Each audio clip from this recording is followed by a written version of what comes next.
poder compensar esa mayor demanda o esa variación de su entorno.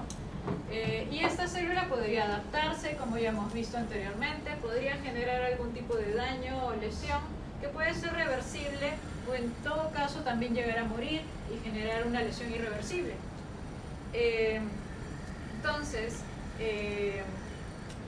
como una especie de consecuencia de esto, es que se podrían manifestar los signos de daño celular si es que veo algún tipo de variación en su morfología, por ejemplo, o en su estructura.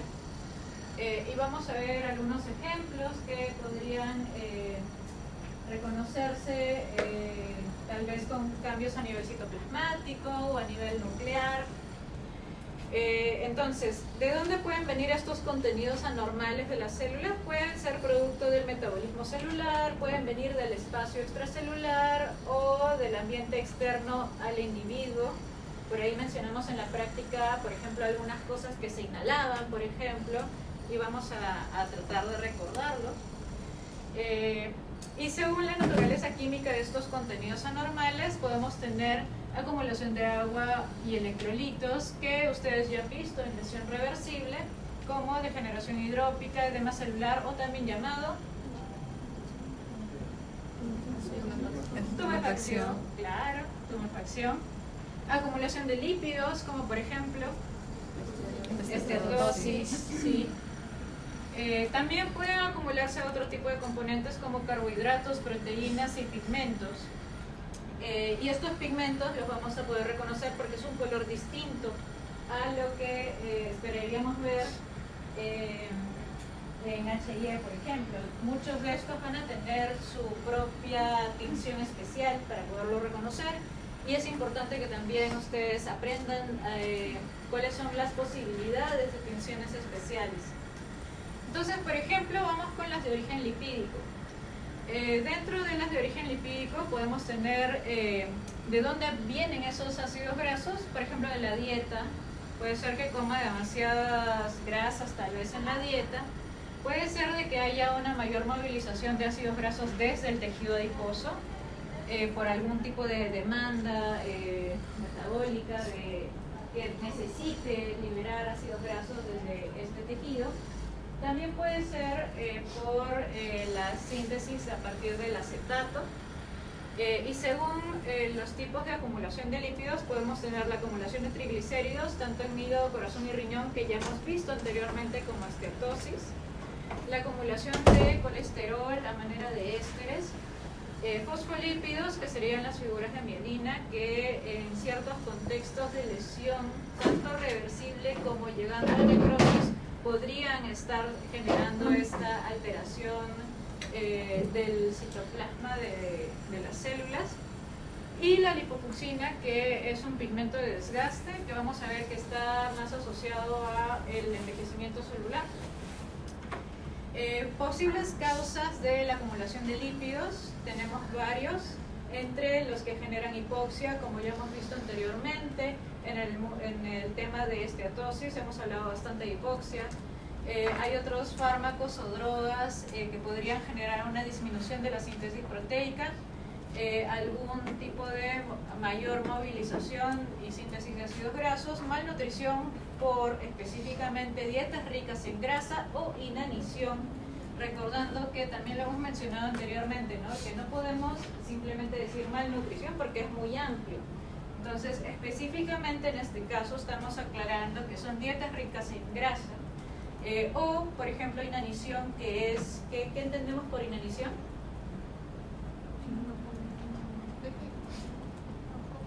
Inanición.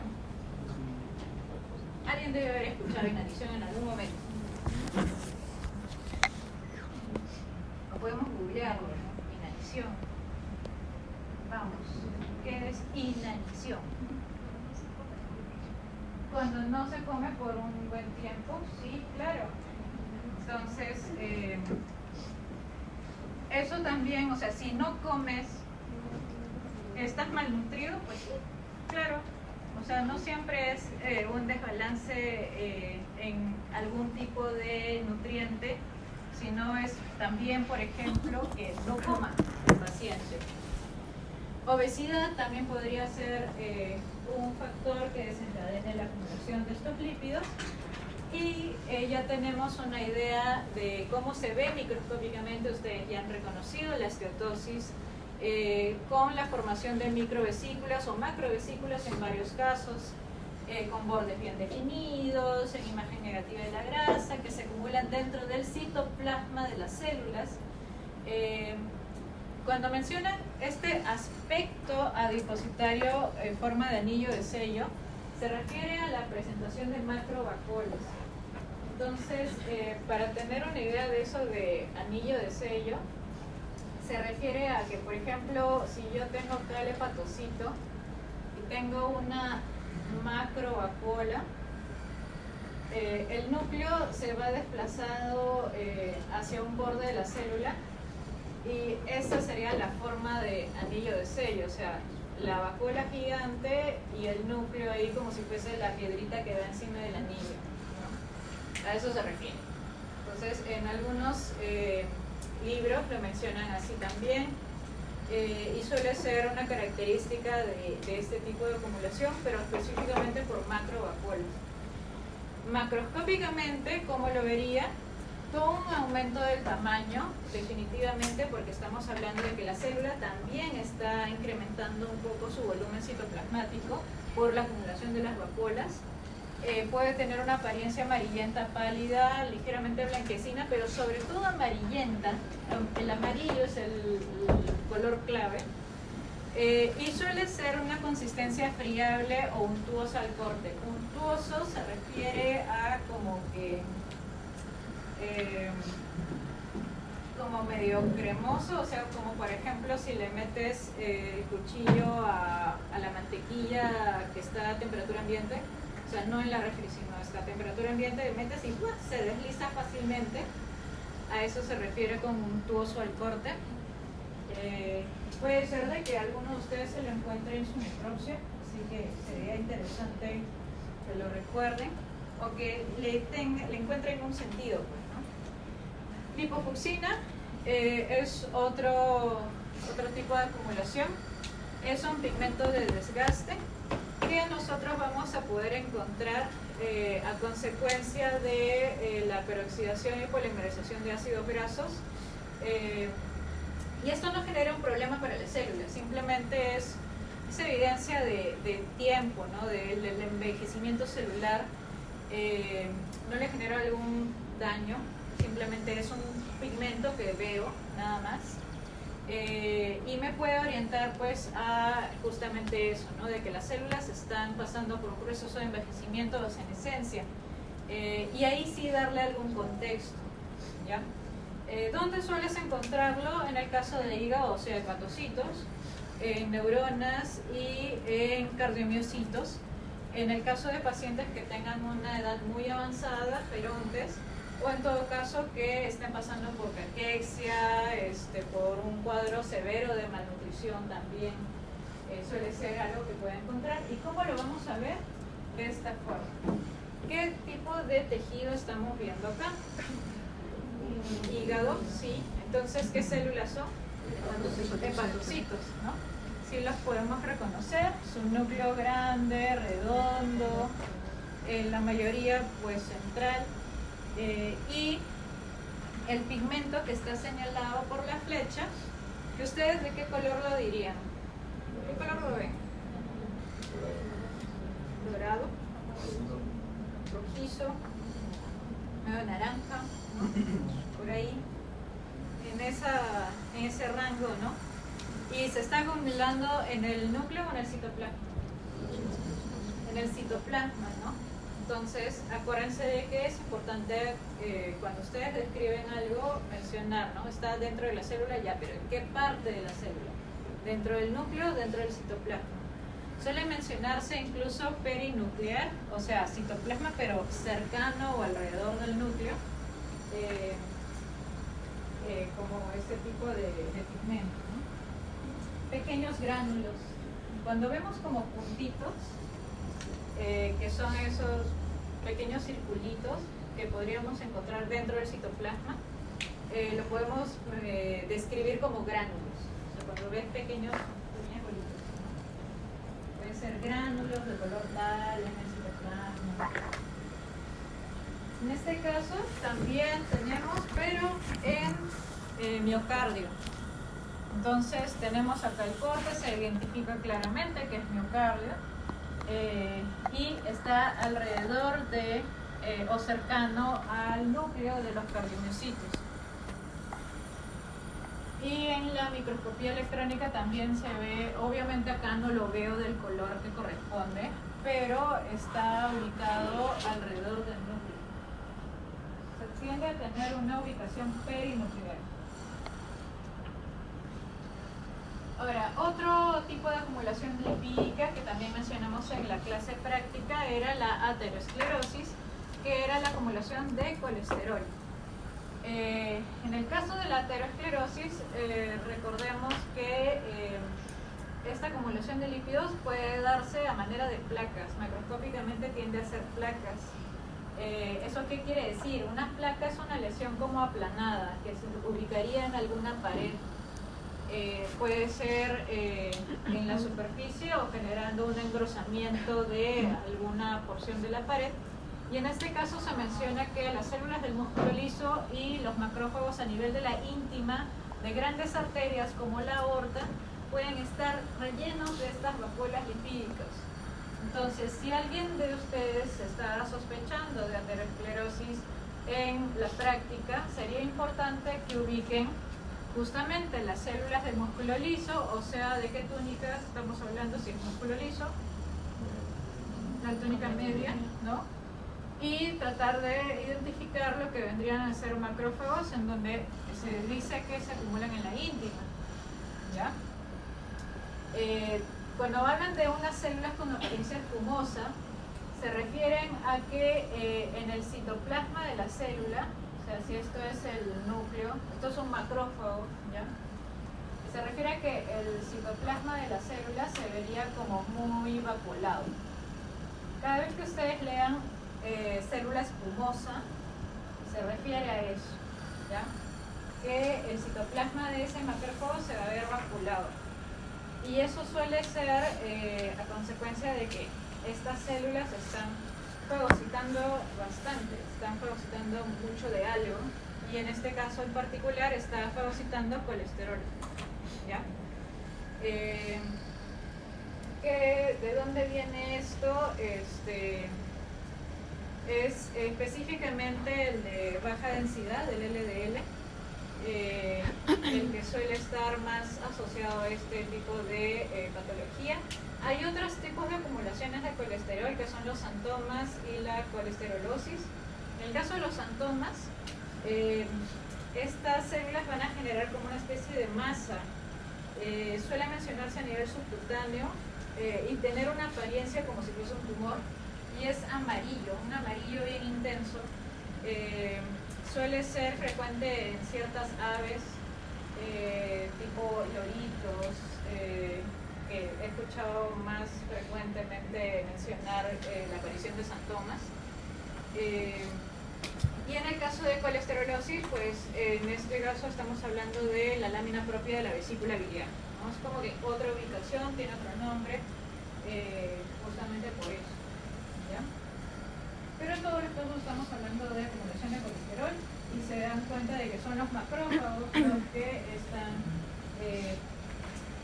fagocitando, ¿no?, este tipo de contenido.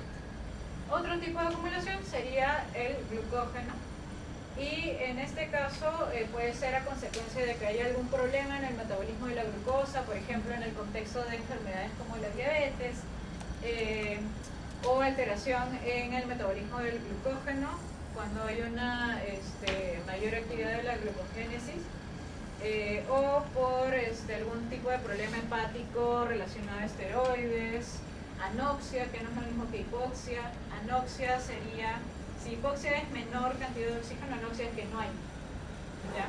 El prefijo a o an es que es ausencia, ¿ya? Y en este caso, el glucógeno también se puede acumular dentro de el citoplasma de los hepatocitos, el citoplasma de las células del epitelio de los túbulos contorneados, en el riñón, obviamente, en ciertas células del páncreas y cardiomiocitos nuevamente. Entonces, en el caso de la acumulación de glucógeno, microscópicamente en HIE, yo solamente podría ver vacuolas en el citoplasma y me podría generar alguna confusión con tal vez, por ejemplo, tumefacción o algún tipo de esteatosis, dependiendo de cómo sean esas vacuolas. Y por eso es que se utiliza para confirmar la tinción de Paz. Entonces, cuando es Paz positivo, va a verse un color rosa violeta marcado en el citoplasma a manera de gotas. Entonces, por ejemplo, ¿no? Si ustedes ven esta histopato, así nomás, si lo hubieran visto la semana pasada, ¿qué hubieran dicho de lesión? Podría ser esteatosis, también tumefacción, de repente se ve como que el citoplasma ha aumentado de volumen. En algunos casos podría pensar tal vez cierta imagen negativa, ¿no? Pero se dan cuenta que es como que todo el citoplasma y el núcleo se mantiene central. Entonces es algo que si es que fuese una macrovacuola estaría como desplazado, por ejemplo. Entonces en este caso convendría hacer, por ejemplo, la tinción de Paz para poder corroborar que se tiña de color violeta esas vacuolas. Pero también convendría revisar la macroscopía. En el caso de la macroscopía, ¿cómo lo podemos describir? Acá está el hígado. ¿Y qué les parece este hígado?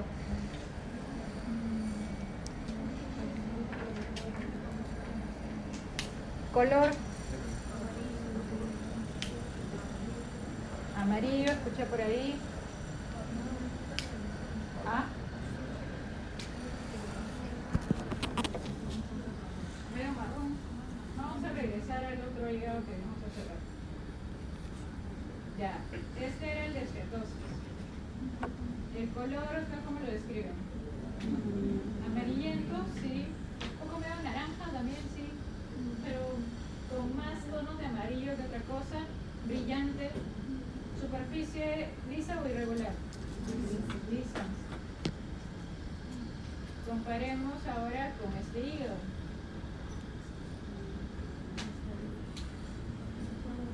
¿Tiene el mismo color? ¿Qué color podría ser? Ese marrón. Marrón. Porque acá dice acá dice marrón pálido y beige. Sí, ya, ok, está bien, ya. Veo marrón, veo naranja, puede ser. Pero ¿qué dicen de la superficie? Rugoso.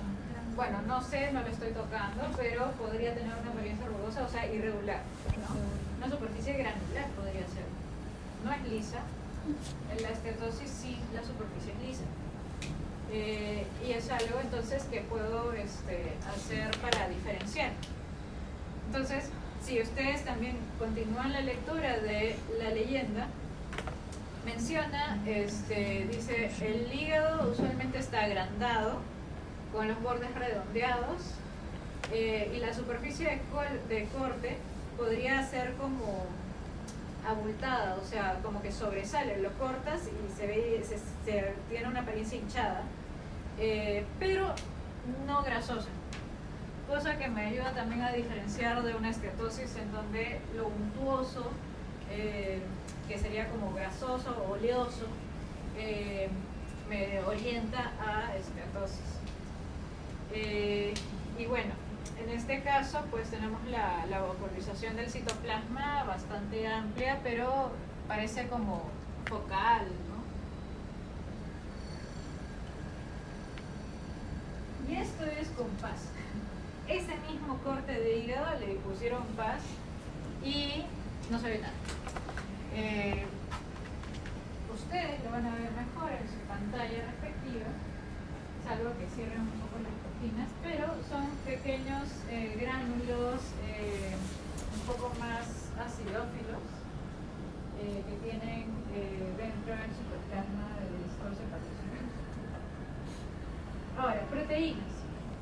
La acumulación de proteínas tenemos varias opciones. Una de ellas son las gotas hialinas, que serían formaciones de color eosinófilos, pequeños en el citoplasma. Todo está pasando en el citoplasma hasta ahorita.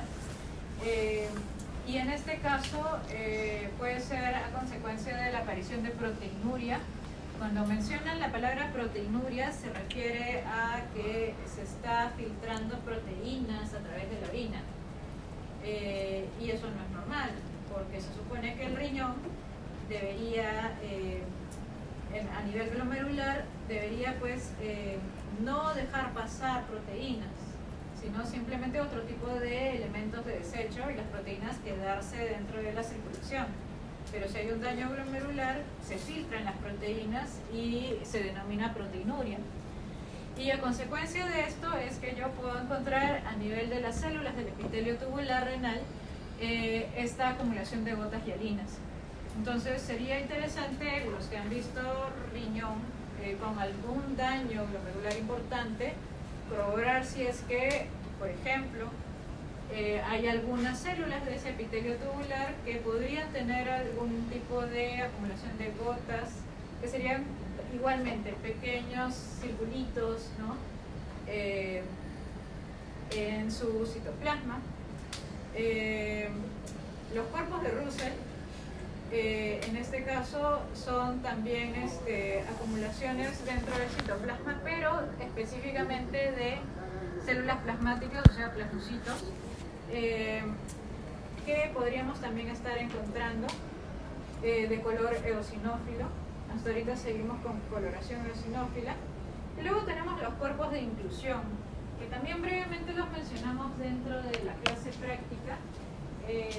Y acá lo menciona como, por ejemplo, inducidos por una infección viral. Pero no es la única forma de que puedan aparecer cuerpos de inclusión. También hay, por ejemplo, consecuencia de bacterias. Y eso dependerá del contexto, entonces, de la lesión que esté evaluando, del órgano, de la especie también, y otro tipo de alteraciones dentro de esa lesión. ¿Okay? Entonces, no son solamente virus. Por lo general, cuando son virus, nos permite ver, cuando encontramos pues, dentro del citoplasma o dentro del núcleo, nosotros podemos orientar hacia que es un virus de tipo ADN o de tipo ARN, de acuerdo a la forma de replicación. Entonces, cuando es intranuclear, pensaría en un virus de tipo ADN, y cuando es intracitoplasmático, pensaría en un virus de tipo ARN. Pueden ser eosinófilos o basófilos, dependiendo de la enfermedad o de la tinción. Pero también puede ser que encuentre uno o más, pero de alguno de ellos, ¿no? En la práctica les decía, no es que vas a encontrar intranuclear y también intracitoplasmático a la vez, un montón de esos, o sea, al menos dentro de las muestras que nosotros hemos visto, ha sido uno u otro.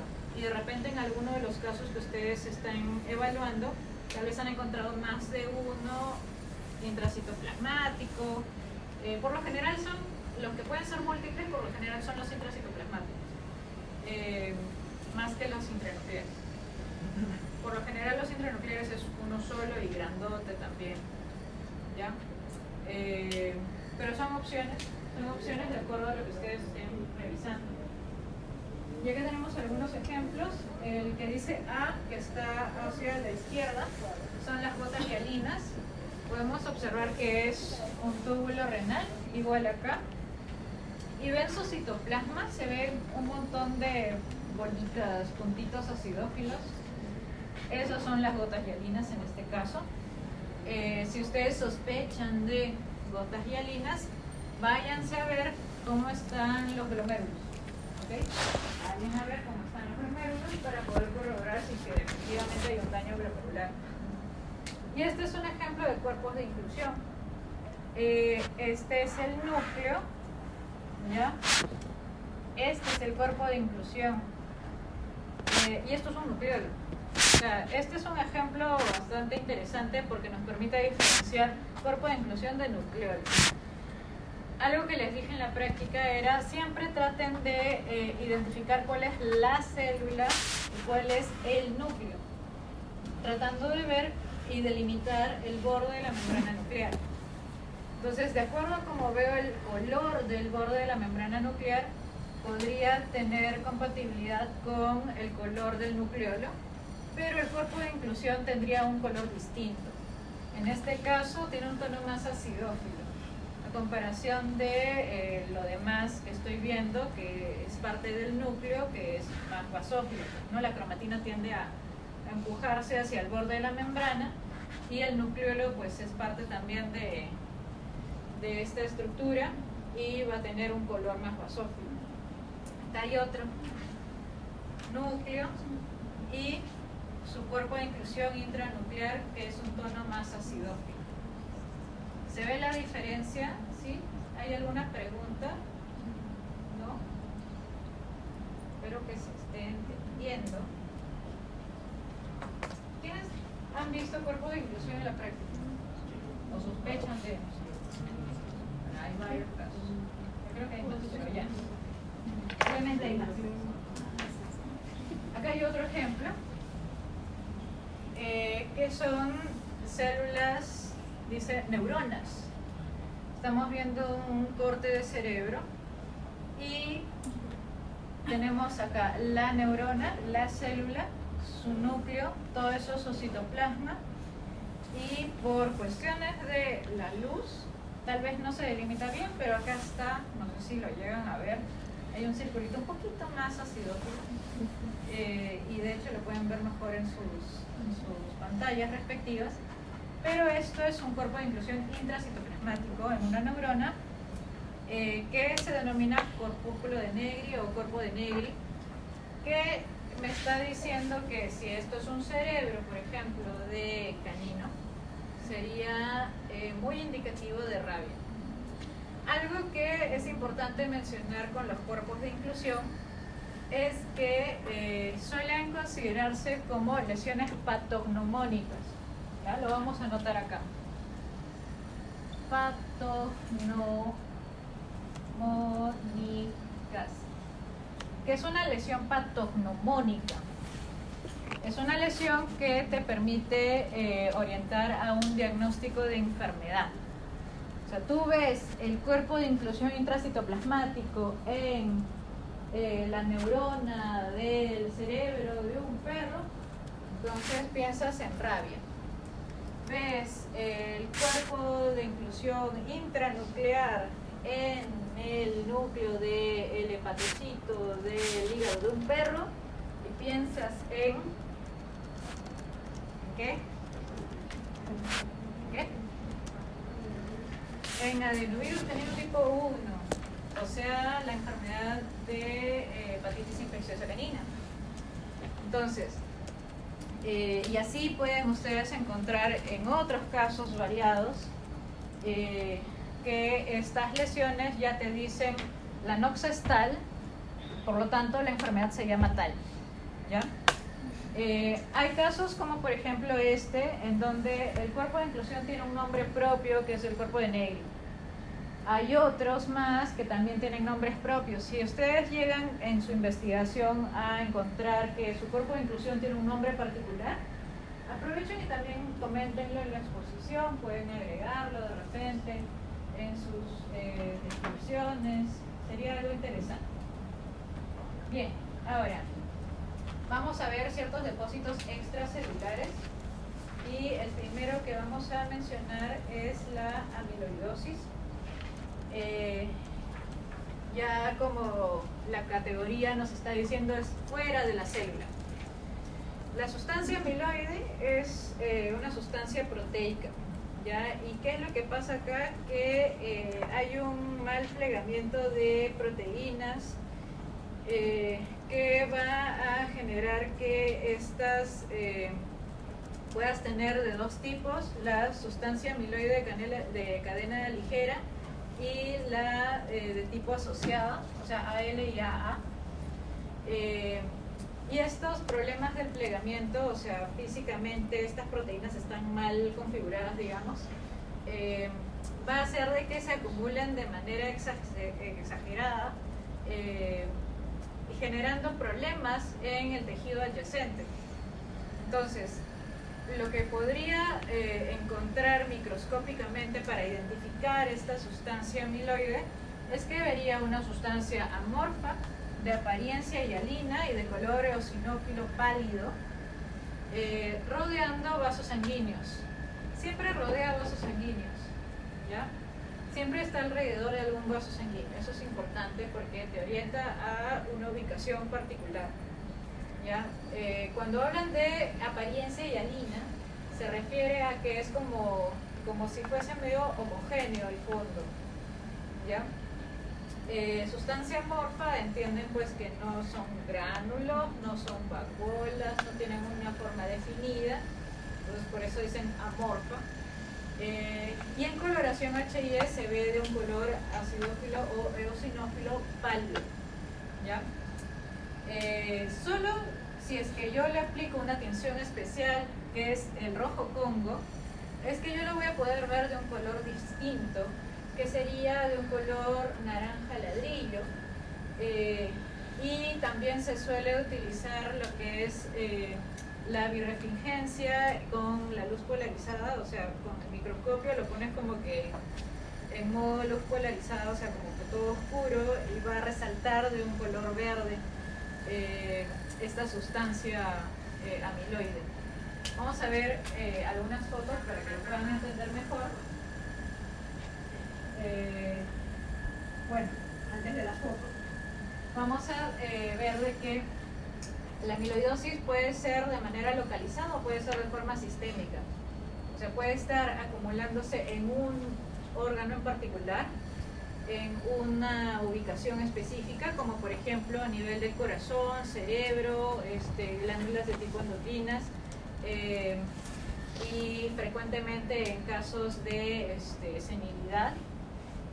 O puede ser de manera sistémica y estar pues en diferentes ubicaciones dentro del cuerpo, que dentro de esta categoría de sistémica hay dos subcategorías, que es la primaria y la secundaria.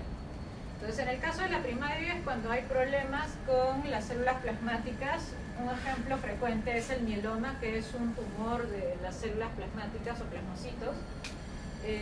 Y en el caso de la secundaria es a consecuencia de inflamaciones crónicas, inflamaciones a muy largo plazo en ciertas enfermedades, como por ejemplo la tuberculosis, que genera una inflamación a muy largo plazo. Puede estar apareciendo también una sustancia amiloide acumulándose de manera sistémica.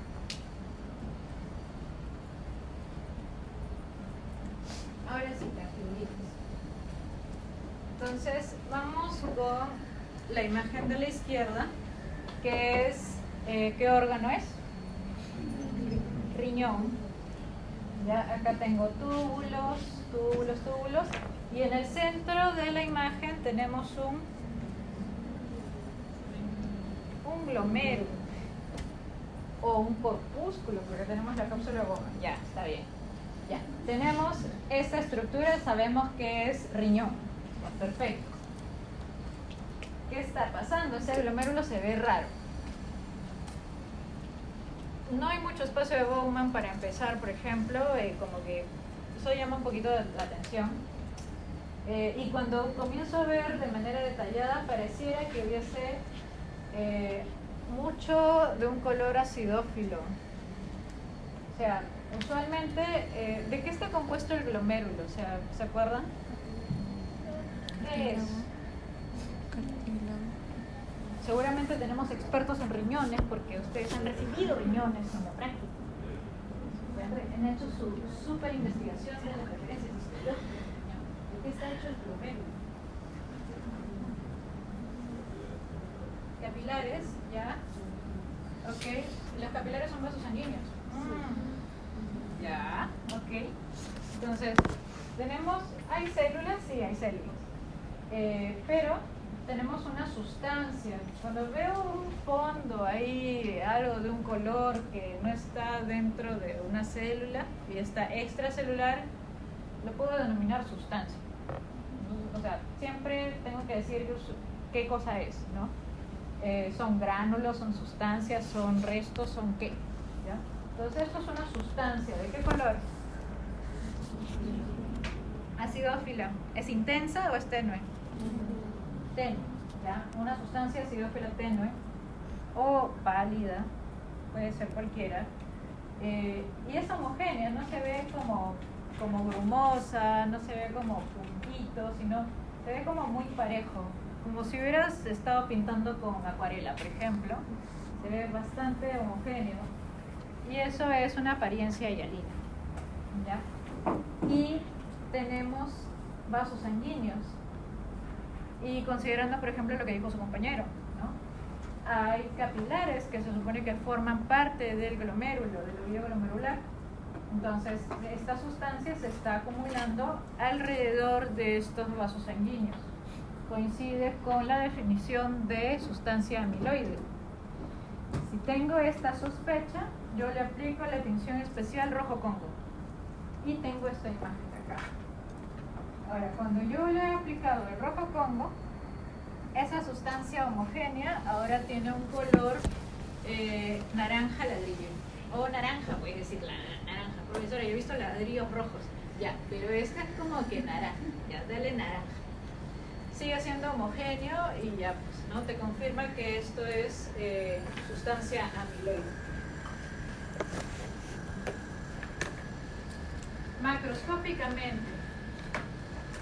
Macroscópicamente, ojo, no son estas lesiones, hay como unas nodulaciones medias negruzcas en la superficie del hígado. No son esas, esta no es la sustancia amiloide. Esto es otra cosa que tiene ese hígado. Pero en general hay áreas en donde se ve un poco más anaranjado, un tono más amarillento tirando para naranja. Se ve también como muy brillante, y eso es lo que mencionan como aspecto ceroso.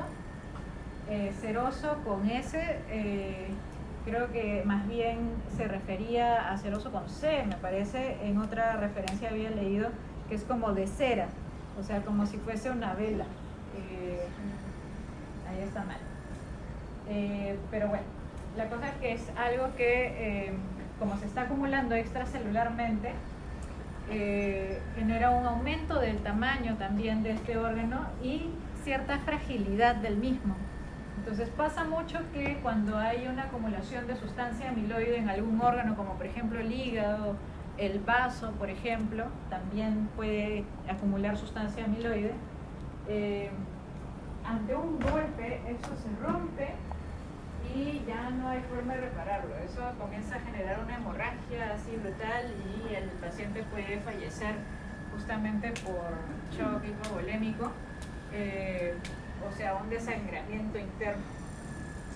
Ahora, estas modulaciones raras que estábamos mencionando antes era parte de un tumor, y mencionamos en la diapositiva anterior que habían ciertos tumores que podrían generar la acumulación de sustancia amiloide.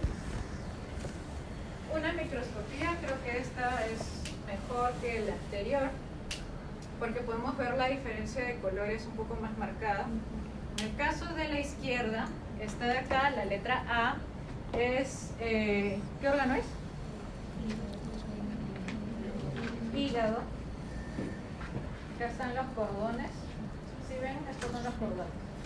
Acá está la vena centrolobbiliar y los cordones están orientados hacia la vena centrolobbiliar. ¿Ya? Cordones hepáticos, compuestos por hepatocitos. Ahora, veo una, ¿cómo lo describo? Sustancia acidófila, tenue, ¿qué más? Hialina, de aspecto hialino u homogéneo. Si no me acuerdo la palabra hialina, puedo decir que es homogénea. ¿Sí? ¿En qué ubicación?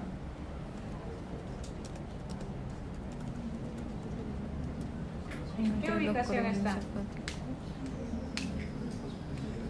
En el espacio sinusoidal, o sea, Sí, dice que específicamente la sustancia amiloide siempre se acumula alrededor de vasos sanguíneos. En este caso está rodeando ¿qué? Los capilares sinusoidales, ¿no? Los capilares sinusoidales. Y si se está acumulando alrededor de los capilares sinusoidales, que están en los espacios sinusoidales, que están entre los cordones hepáticos, ¿habría alguna consecuencia con los hepatocitos?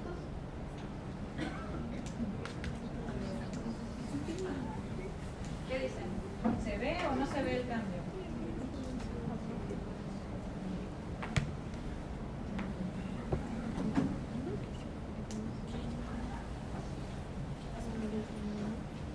Miren este cordón, es muy delgadito. Tenemos otros que, bueno, todavía están, digamos, de un tamaño quizás más coherente, pero tenemos otros que están como aplastados.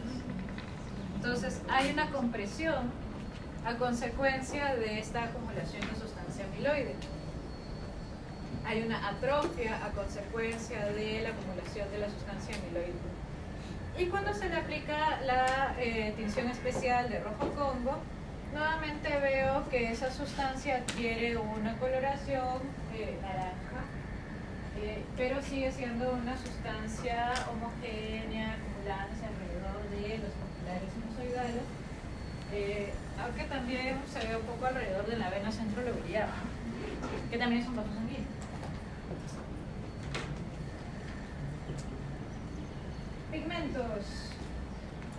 Los pigmentos pueden ser endógenos o exógenos y tenemos, en el caso de los exógenos, o sea, entre exógenos y endógenos se entiende, ¿no? De que exógeno viene de afuera y los endógenos vienen de adentro del cuerpo. Exógenos, tenemos la acumulación de carbón, partículas de carbón, la acumulación de partículas de tipo sílice o asbesto, metales que pueden ser hierro o plomo, otros pigmentos que pueden ser tatuajes, y la acumulación de carotenoides, que esto puede estar relacionado ya más a la dieta, o sea, eso es lo exógeno. Y los endógenos, la acumulación de melanina, los derivados de la sangre, como por ejemplo la hemoglobina, hemosiderina y otros pigmentos biliares, la bilis, y nuevamente la lipofucina, que ya lo mencionamos anteriormente. Vamos con melanina. La acumulación de melanina. Ustedes ya han escuchado melanina anteriormente. ¿Qué es la melanina?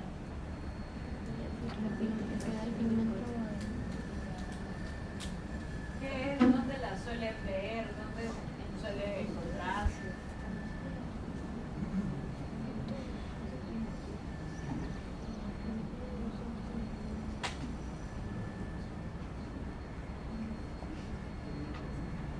Acá creo que melanina, no, esta es melamina. Melanina. A veces en el examen encuentro sin melamina. Cuidado. Melanina. Pigmentos, ¿no? Piel, de repente, piel, puede ser. ¿No escuchaba melanocitos? Melanocitos, ¿no? Entonces, hay, puede ser dentro de lo que es la pigmentación normal, ¿no? Dentro de los melanocitos, que son células dendríticas que están a nivel de la piel. En algunos casos se suelen encontrar en el estrato basal de la epidermis, ¿cierto? Es lo que le da el pigmento, el color, pues, a la piel, al pelo, ¿no? Hay variedades de melanina también, y eso es lo que hace la variación de colores. Ahora, puedes encontrarlo en estas células, en los queratinocitos mismos, a nivel de la epidermis, pelo, iris, en el ojo, ¿no? También, porque si no, no habría pigmento en el ojo, ¿sí? ¿Cuál es su función? La absorción de los rayos ultravioletos. O sea, tiene una razón de ser, tiene una razón de existir la melanina. Ahora, puede haber algún tipo de problema cuando hay una mayor o sobreproducción de melanina.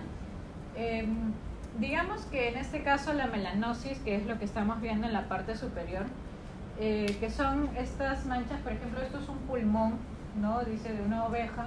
No sé si ustedes notan las manchas oscuras, se supone que son marrón oscuras, ¿ya? Se ve casi negras a nivel de estos lóbulos pulmonares. En este caso está a nivel del cerebro y en este caso está multifocalmente distribuido en este hígado, tanto externa como internamente. Simplemente es que se han acumulado así. ¿Genera algún problema? En realidad no.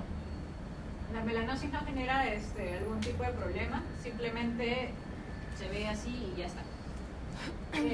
¿Cuándo es que puedo asociar algún tipo de problema la gran cantidad de melanina que yo encuentre en algún tejido?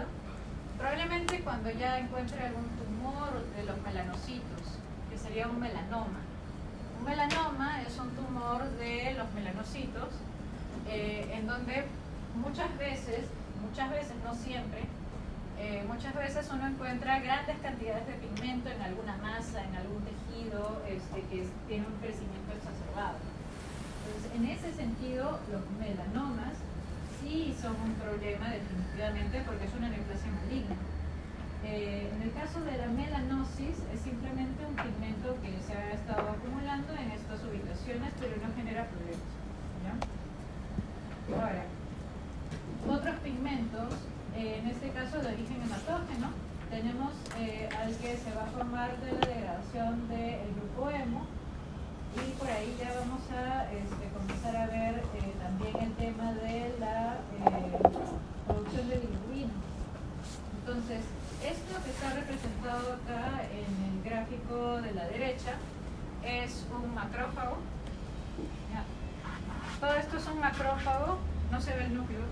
Esto no es un núcleo, ¿no? Sino esto es un eritrocito que está siendo fagocitado por el macrófago, ¿ya? Y dentro del eritrocito pues está la hemoglobina. Entonces dentro del macrófago va a haber un proceso de digestión y degradación de la hemoglobina que está saliendo del eritrocito. Entonces cuando ya tienes separado el grupo hemo de la globina, el grupo hemo, si es que se asocia con el hierro, se libera la parte de lo que es hierro, y por otro lado tenemos a la biliverdina, que eventualmente va a generar la bilirrubina. En el caso de hierro, el hierro no puede estar suelto así nomás, sino debería estar asociado en este modo,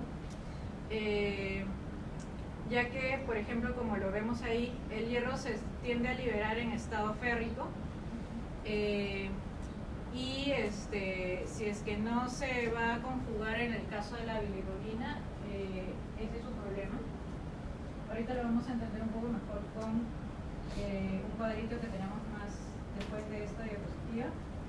En el caso de la bilirrubina específicamente, la no conjugada dice que se une a la luz para poder ser transportada al hígado, porque este proceso del macrófago no necesariamente está pasando en un órgano en particular, está pasando en diferentes lugares, ¿no? Porque los macrófagos están en diferentes tejidos.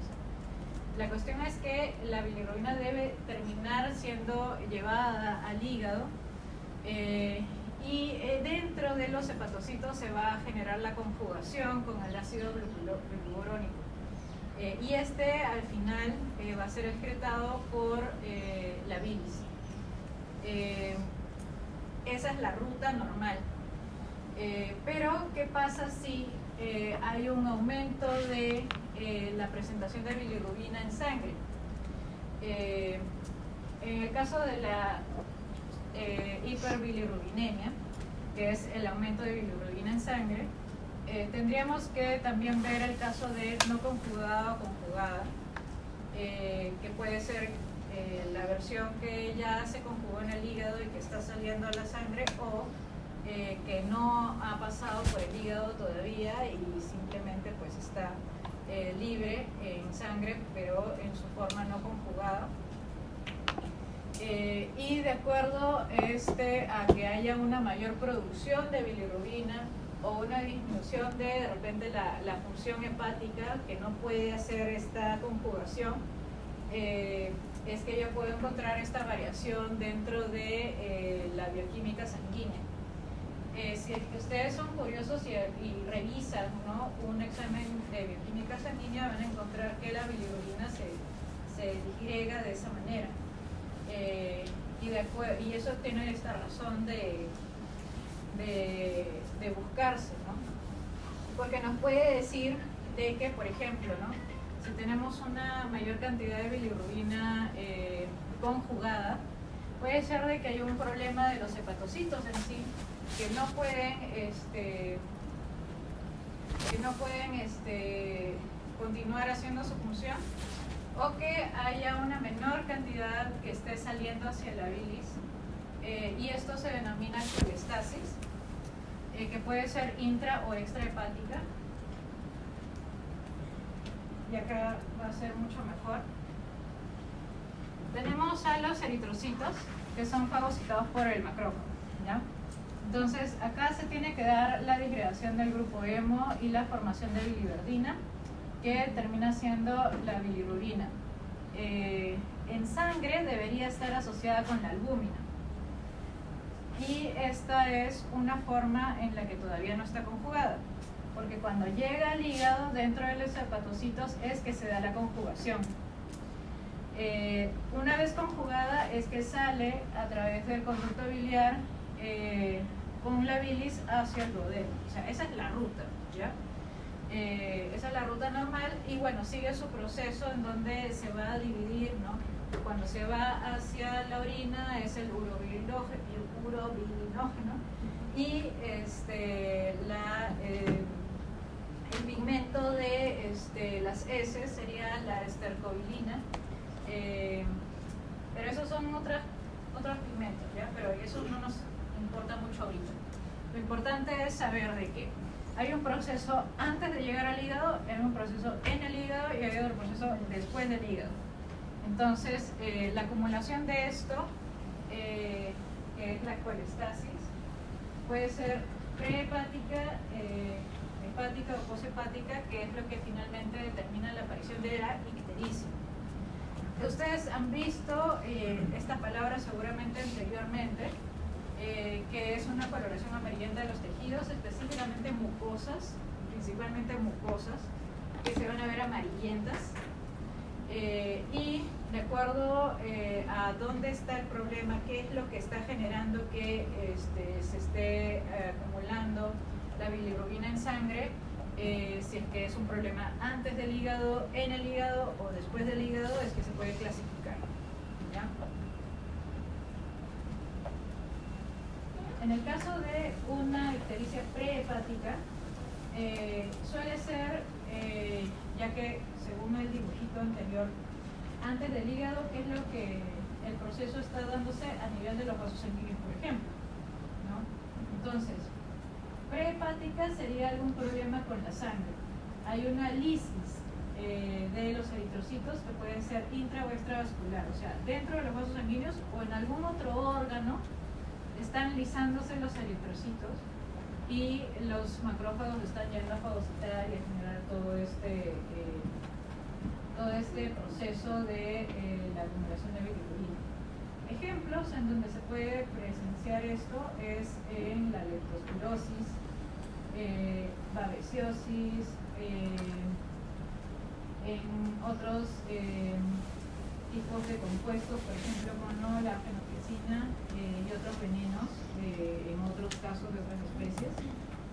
Cuando ya el problema es en el hígado, por una toxicidad específicamente a nivel hepático, tenemos intoxicaciones por estos componentes como el fósforo, cobre, este es el que vimos en la clase anterior de lesión reversible, el tetracloruro de carbono, o por ejemplo también a consecuencia de una infección por el adenovirus tipo 1, que también está generando daño en los hepatocitos, y evidentemente si los hepatocitos están dañándose, pues también no van a poder generar una correcta función, ¿no? Entonces hay una pérdida de función de los hepatocitos a consecuencia de alguno de estos problemas. y eso podría desencadenar una ictericia hepática. Cuando ya es poshepática, si recordamos el dibujito anterior, poshepática, estamos hablando a nivel de los conductos biliares, específicamente después de la, a nivel de la vesícula biliar, y el conducto colédoco, que es el que conecta con el duodeno. Entonces, obstructiva, o sea, estamos hablando de conductos. Entonces, hay algún tipo de problema que no permite que el contenido de la bilis pase a través de estos conductos, entonces se va acumulando. Ejemplos puede ser a consecuencia de fasciolosis en bovinos, ovinos, y puede ser también otros animales que sí también se puedan infestar por fasciola. Algún tipo de tumor o, por ejemplo, cálculos biliares también pueden generar una obstrucción en estos canalículos y hacer que se acumule este pigmento. Y esto es como el cuadrito anterior, ¿no? Cuando ustedes ven que hay una parte de los conductos que están por fuera del hígado, adicionalmente a la vesícula y lo que es el conducto colédoco, estos son los que pueden tener la alteración obstructiva para poder generar una ictericia poshepática. Y así es como se ve la ictericia, ¿no? Estamos viendo mucosas y piel en este caso, ¿no? Del gatito, que se ven de color amarillo, literalmente amarillo. Hay casos más severos que otros, sí. Estos son casos súper severos porque se ve recontra amarillo, ¿no? Y tendrías que ver pues todas las mucosas con esta alteración. Si tienen dudas, por ejemplo, al hacer el examen físico, pongamos un perro, ¿no? Hay perros que tienen las mucosas pigmentadas oscuras, entonces de repente no se nota mucho. Revisen también los ojos. Miren el ojo del perro, está amarillo también. No me refiero al iris, sino vean la parte de la esclerótica, que debería ser blanca, se ve amarillo, igual que el de arriba, ¿no? Hemos visto en algún momento un gato con PIF, que también, o sea, tenía así esta parte que es menos provista de pelaje, entonces se ve más claramente la piel, pero también al nivel ventral, que también puede ser un poquito menos denso el pelo, también se veía amarillo, bien amarilla la piel. Había parte de las mucosas que evidentemente también se marcaba mucho. Ya para ir terminando, lo que es hemosiderina, que también muchos de ustedes creo que sí lo han visto en la práctica, es la acumulación de hierro, ¿no? Pero debemos considerar de que el hierro usualmente se une a la apoferritina, y esto es lo que se va acumulando, esta unión, esta agregación, esta forma del hierro es lo que va a determinar la ferritina, la aparición de estos gránulos dentro del plasma de los macrófagos. Ustedes lo han visto de color pardos, por ejemplo, marrones, de repente dorados, por ahí, en alguno de estos. También se mencionan como gránulos amarillo dorados, refringentes. Esto de la refringencia lo puedes notar cuando le juegas un poco con la luz del microscopio y cierras un poquito el diafragma y enfocas con el micrométrico, así tenuemente, ligeramente lo mueves un poquito y brilla. Eso se refiere con la refringencia.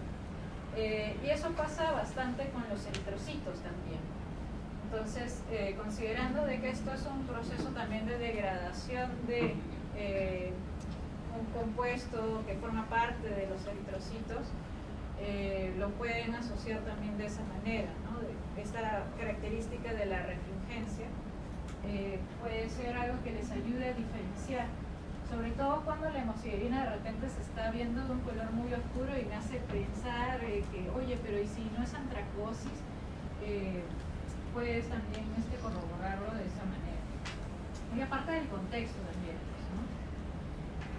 Entonces, el hierro dice que no debe andar suelto. ¿Por qué? porque si el hierro anda suelto por ahí dentro de la sangre, dentro del tejido, puede ser una forma de favorecer el crecimiento bacteriano en esa zona, en ese tejido. Puede también inducir a la formación de radicales libres sobre las especies reactivas de oxígeno. Y además porque es difícil de obtener el hierro, porque no se produce, simplemente tienes que consumirlo. Por lo tanto, es necesario que se pueda asociar a la función que realmente debería tener dentro de los componentes de la hemoglobina. Y es también algo que se debe considerar que no siempre que yo vea hemosiderina significa que es algo patológico, porque es normal encontrar esto en el vaso, por ejemplo, considerando de que el vaso tiene una función hemocaterética, ¿no? Entonces, el vaso es un lugar en el que se van reciclando pues, los eritrocitos que ya están viejos, ¿no? Se tienen que fagocitar, entonces es factible que yo encuentre dentro de este órgano macrófagos con hemosiderina en su citoplasma, pero probablemente no sea muy abundante, ¿no? Si ya lo veo en cantidades exageradas, ahí sí ya debo considerar como una alteración. Se menciona la médula ósea también, tiene mucho sentido. El hígado también puede ser un lugar en donde tenga una función de degradación. ¿Cómo se ve la hemosiderina? Tenemos acá una vista en H&E, gránulos nuevamente, ¿no? Estas bolitas, estos circulitos, gránulos. En este caso se ven pardos, marrones, claros, por ahí. Dentro del citoplasma de los macrófagos, en este caso estamos viendo en un pulmón. Y en esta imagen tenemos una tinción especial que es el azul de Prusia, que no es que sea la tinción específica de la hemosiderina, sino del hierro. O sea, el hierro es el que tiñe el azul de Prusia, lo tiñe de color azul, evidentemente. Este es otro caso de hemosiderosis a nivel del hígado. Se puede confundir con algo que hemos visto anteriormente. ¿A qué se parece? La hipofucina, ¿no? Se parece un poco, ¿no? Entonces, ante la duda que le meto azul de Prusia, por ejemplo, y confirmo. O de repente, no, la hipofucina no tiene. Azul de Prusia lo puedo utilizar. Otra utilidad del azul de Prusia que leí que no se me había ocurrido, me pareció como que wow, pero bueno, era que, por ejemplo, ¿no? Le van a encontrar mayor relevancia cuando lleguen al módulo 4 ya. Pero les digo ahorita, pigmentos marrones, ya que estamos hablando de hemosiderina, que puede ser entre pardo, mostaza, a veces se ve marrón. Pigmento marrón también es la melanina. Entonces, una cosa interesante que vi en un post ya de patólogos y demás, era que si tenías la duda, por ejemplo, de un melanoma, podrías de repente, o sea, según la ubicación, ¿no? Y no ves tantas células con apariencia maligna y demás, puedes meter la azul de Prusia y diferenciar, pues, ¿no? La melanina de la hemosiderina también, o en todo caso de la acumulación de hierro. Pero es algo bastante interesante. Ahora, ya lo que nos quedan pendientes son los pigmentos exógenos, como por ejemplo las partículas de carbón, no carbono, carbón, que es lo que determina la antracosis. Ya lo habíamos mencionado brevemente, la inhalación de partículas de carbón que están suspendidas en el aire, son captadas por los macrófagos a nivel del pulmón, en específico en los alveolos, y pueden ser llevados hasta los nódulos linfáticos traqueobronquiales. Y solamente ahí, pulmón y nódulos linfáticos traqueobronquiales, es que puedo encontrar la antracosis. Nada más. No en otro sitio, porque su ruta de llegada es inhalación, ya por la inhalación. ¿Ok? No genera ningún problema, no genera ningún daño funcional ni nada, solamente se ve el color microscópicamente y macroscópicamente también. Como es carbón, se va a ver negro. Solo en casos así súper archimega exagerados, como que literalmente está inhalando todo el carbón del mundo, es que podría generar cierta fibrosis pulmonar. Pero normalmente eso no es muy frecuente. Eso es más en casos de humanos con esta enfermedad que es la neumoconiosis, que literalmente por el trabajo de la persona es que va a estar expuesta tal vez a la inhalación de estas partículas de manera exagerada, ya a muy largo plazo. Pero usualmente no, o sea, el caso de perros, por ejemplo, que es el caso clásico que nosotros utilizamos para ver antracosis, no le genera algún problema, ¿ya? Y bueno, por otro lado tenemos los tatuajes, que son pigmentos que pues obviamente son inoculados por alguien más.